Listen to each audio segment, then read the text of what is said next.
জায়গায় সরকারি যে সম্পত্তি আছে এটা ডিস্ট্রয় করারও চেষ্টা হয়েছে। আমাদের সিনিয়র সার্জেন্টও খুব সিরিয়াসলি ইনজার্ডও হয়েছেন। এর মধ্যে কিছুটা অ্যাকশন যেটা নেওয়া হয়েছে যাতে আর ল অ্যান্ড অর্ডার পরিস্থিতি খারাপ না হয়, এটাও পুলিশ বাধ্য হয়ে অনেক পারসুয়েশন, অনেক রিকোয়েস্ট করার পরে একটা পরিস্থিতিকে সামলানো হয়েছে। তো এটা কোনোভাবে বাঞ্ছনীয় নেই। শিক্ষক শিক্ষিকা পড়াশোনার সঙ্গে যুক্ত থাকেন, ওরা ছাত্রছাত্রীদের ভবিষ্যৎ গড়ে তোলার জন্য সমাজের মধ্যে একটা বিশেষ ভূমিকা ওদের থাকে।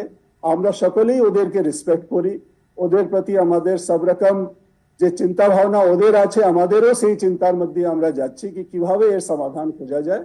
তো আমি আশা করছি ওরা আমাদের এই প্রচেষ্টার উপরে ভরসা রাখবে, বিশ্বাস রাখবে, আস্থা রাখবে এবং এরকম কোনো পরিস্থিতি, এরকম কোনো ঘটনা কোথাও ঘটবে না যেটা বাঞ্ছনীয় নেই।